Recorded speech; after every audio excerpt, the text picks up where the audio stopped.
Hello दोस्तों, भानीराम डाल YouTube channel में आपका एक बार फिर से स्वागत है।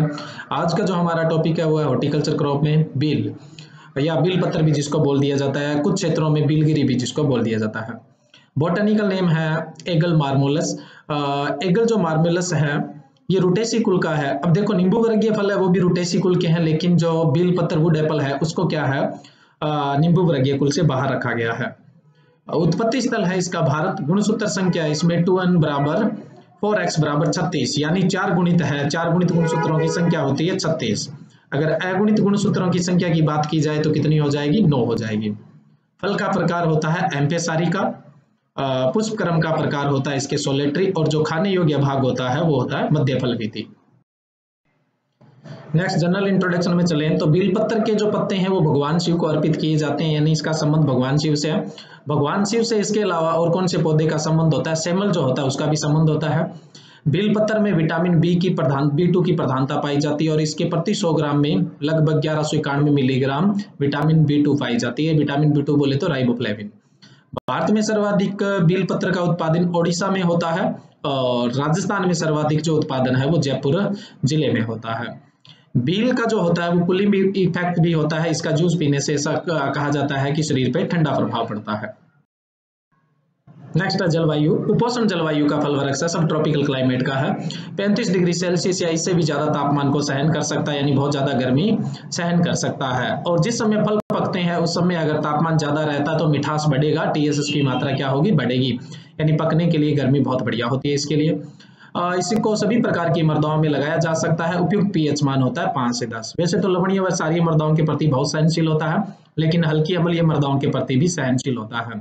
अमरूद, बील और अंजीर ऐसे फल है जो अम्लीय व लवणीय क्षारीय दोनों प्रकार की मृदाओं के प्रति क्या होते हैं, सहनशील होते हैं। नेक्स्ट है बील पत्तर की किस्में। किस्मों में है कागजी गोंडा, कागजी टावा, कागजी बनारसी, पंत अपर्णा, पंत उर्वशी, पंत शिवानी, पंत सुजाता, नरेंद्र बील 1, इसको शॉर्ट में NB1। तो नरेंद्र बील 1, 2, 3, 4, 5, 6, 7, 8, 9, 10 इस तरह से कई वैरायटी डेवलप की गई है। ये जो वैरायटी डेवलप की गई है वो नरेंद्र देव university of agriculture Faizabad Uttar Pradesh से विकसित की गई है। इसके अलावा कुछ नई वैरायटी है जैसे CISHB1 और CISHB2। मैंने आपको पिछली क्रॉप में बताया था CISH की फुल फॉर्म होती है सेंट्रल इंस्टीट्यूट ऑफ सब ट्रॉपिकल हॉर्टिकल्चर, केंद्रीय उपोष्ण बागवानी संस्थान। तो CISHB1, CISHB2 और गोमायासी ये नई वैरायटी में आते हैं। नेक्स्ट है प्रवर्धन। बील का और जामुन के प्रवर्धन और आंवला के प्रवर्धन की व्यावसायिक विधि होती है वो पेचकलिकाइन, वो हमने प्रवर्धन में पढ़ा था।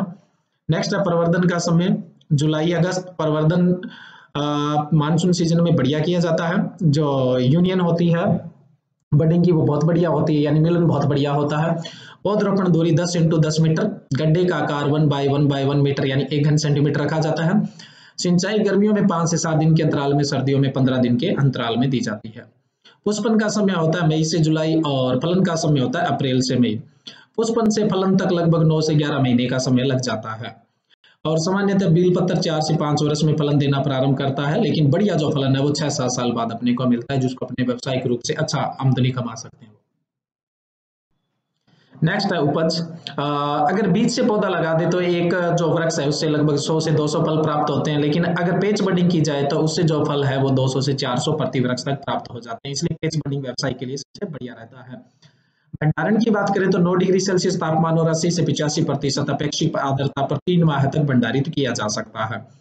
देखो, लगभग सभी फलों को 80% से ऊपर अपेक्षित आर्द्रता, 80 से 90 के बीच में अपेक्षित आर्द्रता पर भंडारित किया जाता है। सिर्फ ड्राई फ्रूट को छोड़ के काजू, बादाम, अखरोट इनको भंडारित करोगे तो लगभग अपने को 60 से 70% अपेक्षित आर्द्रता रखनी पड़ती है। नेक्स्ट है बील के मुख्य कीट। देखो, बील में कोई ज्यादा कीट प्रभावित करते नहीं है। जो तना छेदक है वो इसका मुख्य कीट है। रोग की बात करें तो पत्ती धब्बा रोग, इसको अल्टरनेरिया लीफ स्पॉट भी बोलते हैं। क्यों बोलते हैं अल्टरनेरिया लीफ स्पॉट, क्योंकि इसको जो ये जो जिसके कारण फैलता है पत्ती धब्बा रोग वो अल्टरनेरिया कवक के कारण फैलता है, इसलिए इसको अल्टरनेरिया लीफ स्पॉट भी बोल देते हैं। जिससे ये पत्ती शो की गई है, इसके अंदर आप देख सकते हो कि ये स्पॉट इस तरह के बन जाते हैं। इस कवक के कारण कवकनाशी का छिड़काव करने से इसका ट्रीटमेंट हो जाता है। नेक्स्ट दूसरा जो मुख्य रोग है वो कैंकर या कैंसर। जनरली सबसे ज्यादा खतरनाक होता है देसी नींबू के लिए, जिसको अपने एसिड लाइम बोलते हैं, उसके लिए सबसे खतरनाक होता है ये। और ये होता है जेंथोमोनास सिट्राई के कारण होता है। जेंथोमोनास सिट्राई वो एक जीवाणु है। सबसे ज्यादा तो एसिड लाइम को प्रभावित करेगा, वैसे बील में भी होता है। ये जो फ्रूट की फोटो दिखाई गई है, इसके अंदर दो प्रॉब्लम एक साथ देखने को मिल रही है। एक तो इसमें जो कैंकर है उसकी प्रॉब्लम है, जो धब्बे हैं वो कैंकर के कारण है, और दूसरा जो फल फट गया है वो फ्रूट क्रैकिंग है, यानी फलों का फटना है। वो बोरॉन डेफिशिएंसी या नमी का असंतुलन, वो अभी नेक्स्ट बात करते हैं अपने। लेकिन जो कैंकर होता है वो जीवाणु के कारण होता है, जेंथोमोनास सिट्राई के कारण होता है। तो कोई भी जीवाणु जनित रोग होता है उसके इलाज के लिए अपने को क्या करना चाहिए, जो प्रतिजैविक होती है, एंटीबायोटिक जिनको बोलते हैं, जैसे एग्रोमाइसिन है, स्ट्रेप्टोसाइक्लिन है, इनका अपने छिड़काव करते हैं। जिस कोई सा भी जीवाणु जनित रोग है तो प्रतिजैविक ही काम लेंगे, चाहे वो एग्रोमाइसिन है या स्ट्रेप्टोसाइक्लिन, ये सबसे ज्यादा प्रचलित है, इसलिए अपने इनकी बात करते हैं। नेक्स्ट, अभी अपने विकार की बात कर रहे थे, तो फ्रूट क्रैकिंग इसका सबसे खतरनाक विकार है। देखो फ्रूट क्रैकिंग टमाटर में भी देखने को मिलती है, नींबू में देखने को मिलती है, बील में भी देखने को मिलती है, अनार में भी देखने को मिलती है। इन सब में एक ही कारण है, बोरॉन की कमी होती है और नमी का असंतुलन होता है, यानी प्रॉपर अपने टाइम टू टाइम सिंचाई नहीं देते, कभी ज्यादा कभी कम, तो ये नमी का असंतुलन है। बोरॉन की कमी पूर्ति के लिए 0.2% बोरेक्स का छिड़काव करते हैं, और प्रॉपर सिंचाई देनी चाहिए, टाइम टू टाइम अपने को क्या करनी चाहिए, सिंचाई देनी चाहिए। उसके अलावा जो बेल पत्र की छाल होती है उसमें मार्मेलोसिन एल्केलॉइड्स पाया जाता है, जिसके कारण इसकी कुछ मेडिसिनल वैल्यू भी होती है।